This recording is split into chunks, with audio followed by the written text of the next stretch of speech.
નમસ્કાર વિદ્યાર્થી મિત્રો, આપણે બી વિભાગમાં 31માં પ્રશ્ને પહોંચ્યા છીએ. દાખલો પૂછ્યો છે વિદ્યુત પાઠમાંથી.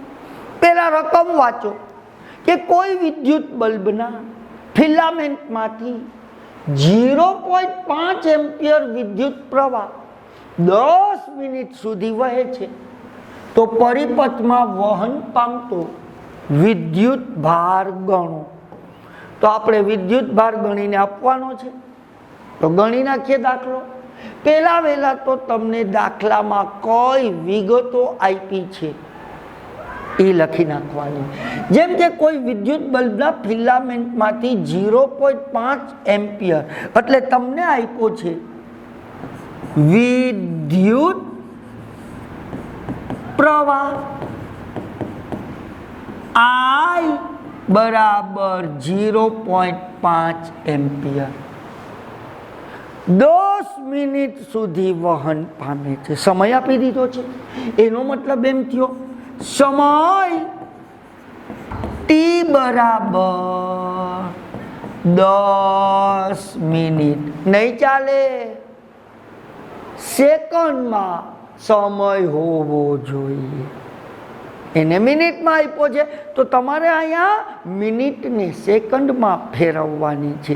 તમને ખ્યાલ છે 1 મિનિટ કેટલી સેકન્ડ થાય? 60 સેકન્ડ. તો 10 મિનિટ કેટલી સેકન્ડ થાય? 600 સેકન્ડ. તો પરિપથમાં વહન પામતો વિદ્યુત ભાર ગણવાનો છે.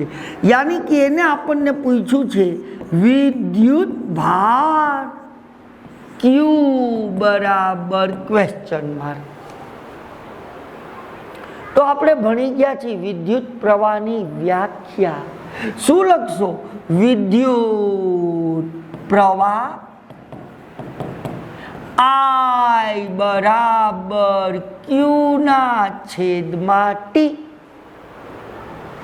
I આપી દીધો છે 0.5 એમ્પિયર. જે આપી દીધું છે એ મૂકતા જઈએ, માટે I એટલે 0.5 એમ્પિયર. Q મને ખબર નથી, T 600 સેકન્ડ. ભાગાકારમાંથી ગુણાકારમાં તો શું થશે મિત્રો? Q બરાબર 0.5 ગુણ્યા 600. અહીંથી પોઈન્ટ કાઢી નાખો તો શું થશે? માટે Q બરાબર 5 છેદમાં 10 ગુણ્યા 600. 0 0 ગયા, 5 6 30, પાછળ 0, માટે Q 5 6 30 300 કુલમ. તો પરિપથમાં વહન પામતો વિદ્યુત ભાર ગણો. એટલે છેલ્લે શું લખવાનું? આમ પરિપથમાં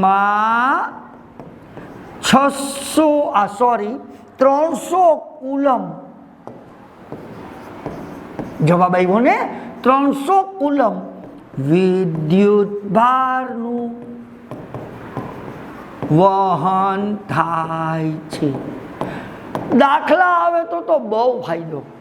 સૂત્ર લખો, ગણતરી કરો, જવાબ લખો, કાંઈ યાદ રાખવાનું નહીં. થિયરી લખવી એના કરતાં દાખલો સારો. તો મિત્રો, આ આપણો દાખલો હતો. આભાર.